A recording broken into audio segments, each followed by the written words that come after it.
Hello my dear students, I am Anjum Sheikh. Welcome back to my class. In previous class we have studied about the poultry farming. Today we are going to study very important and interesting branch of animal husbandry, that is fish production. You know that fish is a chief source of animal proteins for our food. Fish is rich in various nutrients. The main nutrients are proteins, omega 3 fatty acids, vitamin B12, vitamin A, vitamin D and selenium. Now what functions do these nutrients play? Why fish are so important for us? See, the major nutrient provided by fish is proteins. Protein is an essential nutrient that helps to build and maintain the body's cells. Proteins from seafood are an easily digestible proteins vital for the human diet. Why? Because they contain the essential amino acids. Now the next important nutrient which we get from fish is omega 3 fatty acids. It is a premier source of the good fats. Omega 3s, that is DHA and EPA. This cannot be produced by our body and we can get them only by the marine food sources such as salmon fish. These essential fats reduce the risk of heart disease and contribute to brain development of infants and children. Means this omega 3 fatty acid, which is very important nutrient which cannot be produced in our body but we can obtain it from the fish. Then we get various vitamins from the fish. The first vitamin is vitamin B12. It is an essential nutrient that produces red blood cells and it also helps to maintain the healthy nerve cells. The next vitamin is vitamin A. It contributes to healthy vision, bone growth, reproductive abilities and a good immune system. The next vitamin is vitamin D. It plays an important role in bone formation and health as well as in the prevention of the chronic diseases. The next very important nutrient obtained from fish is selenium. Selenium is a nutrient that works with other vitamins to counteract free radical damage in the body and is a key player in detoxifying mercury. Now see, this selenium, it prevents the formation of the free radicals. It protects us from the free radicals. Free radicals, these are the harmful molecules which cause aging, means the process of becoming old. So this aging process can be prevented by having selenium in our diet. It also helps to detoxify mercury.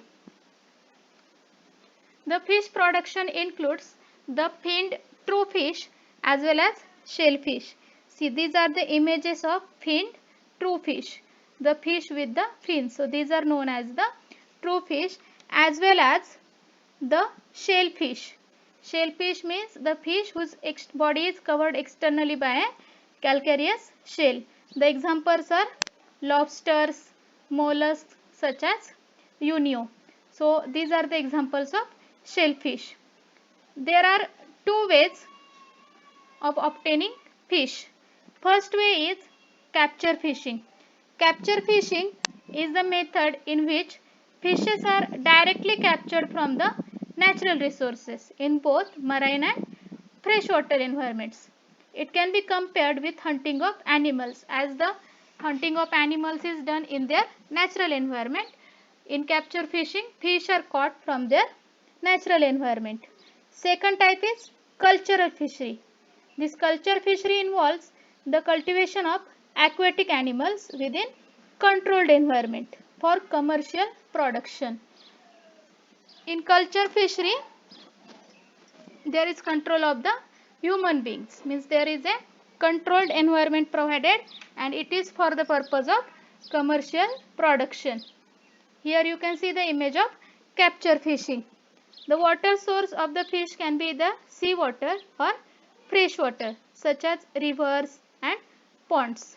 So fishing can be done both by capture and culture of the fish in marine as well as the freshwater ecosystem. See, this image shows the capture fishing, capturing the fish from their natural surrounding. So it is example of capture fishing, and this is example of fish cultivation or culture fishery. So fish seeds are cultivated here. So here is the major role is played by the human being. So it is a culture fishery. Now we have to discuss about the marine fisheries. India's marine fishery resources include 7,500 kilometers of coastline and the deep seas beyond it. The fishery is an important sector in India. It provides employment to millions of people. It also contributes to the food security of the country. This fish can be caught by many kinds of fishing nets from the fishing boats. Here you can see the large number of fish which are collected by using the fishing nets. The fish yields are increased by locating the large schools. Large schools, here it means the large groups of the fish in the open sea, either using satellite or using the echo sounders. Here you can see the ship is there, then it is connected to the satellite. So through satellite the large schools of fish can be located. Even echo sounders are also used. Now what is meant by the echo sounders? Echo sounders, these are also known as the depth sounders. These are a type of sonar system.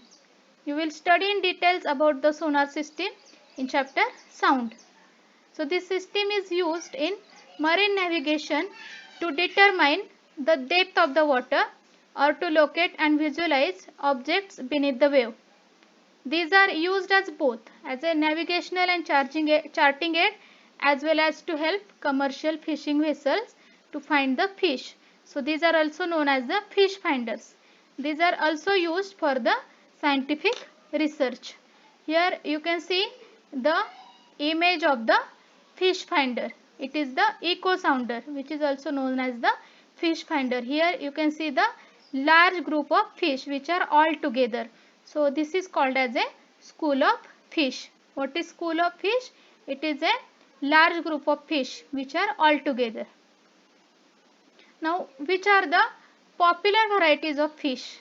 The popular marine fish varieties are, first one is pomfret, mackerel. These are very popular varieties of fish, as well as tuna, sardines, Bombay duck. These are the popular varieties of the marine fish. Don't you think this is very interesting name? How this name was given? Generally this this fish is found near the Mumbai. So its name is given as Bombay duck because during the British time it was transported from Mumbai to Kolkata. So from the name Bombay duck, the people converted it into the name Bombay duck. It's very tasty fish. Then other fish varieties are mullet, pearl spots. If you observe the body of this fish, there are many small pearl-like spots on its body. So it's named as a pearl spots, bhetki, then lobsters. These are also the popular marine varieties of the fish, as well as pearl oysters are also obtained from the oceans. These are also the popular varieties. Now what is meant by pearl oysters? Pearl oysters, these are the mollusks which can make pearls. Did you know that oysters make pearls so that they feel better? When a grain of sand or debris, dust or any other material, any foreign material gets stuck in their bodies, they feel irritated. So they ease their pain and irritation by coating it with the multiple layers of nacre. It is the mineral that lines the inside of their shells and pearl begins to form. Basically, pearls are like blisters, only much prettier. So when we feel irritation, we start itching. So itching results in the blisters. These pearls also form blisters, but these blisters are very pretty and these are economically very important. Now what is inland fishery? Inland fishery, it includes freshwater fishery. The freshwater resources include canals, ponds, reservoirs and rivers, as well as the brackish water resources. What is brackish water resources? These are the resources where seawater and fresh water mix together, such as estuaries and lagoons. These are also important fish reservoirs. Fish culture is also sometimes done in combination with a rice crop. You know that the rice fields are filled with water. So along with the cultivation of rice, fish culture can also be done. Now what is meant by the composite fish culture? In order to obtain high production per hectare of water body, the fast growing compatible species of fish of different feeding habits are grown together in the same pond, so that all its ecological needs are occupied by the fish. This system of pond management is called as mixed fish farming or the composite fish farming or composite fish culture, which is known as the polyculture. What is meant by poly? Poly means many. As there are many varieties of fish are cultured, so it is called as the polyculture. In the composite fish culture, there is a combination of 5 to 6 fish species, and it is used usually in a single fish pond. Here you can see the fish varieties in composite fish culture. Katlas. Here you can see the katla fish. So these are the surface feeders. So generally these fish are found at the surface of the pond. Then the next variety is rohus. These rohu fish as well as mrigals, they feed in the middle zone of the pond, while common carp, silver carp, grass carp, etc. these are found at the bottom of the pond. Means food in all the areas of the pond is used by the fish. These fish varieties are selected in such a way that their feeding habits are different. So they do not fight with each other for the food. They all grow together, and these are beneficial to the fish farmers. Here you can see the advantages of the composite fish culture. The main advantage of composite fish culture is it increases the yield of fish. As in composite fish culture, 5 or 6 different species are grown together in a single fish pond, and the fishes are with different food habits are chosen, so they do not compete for the food among themselves. This also ensures the complete utilization of food resources in the pond.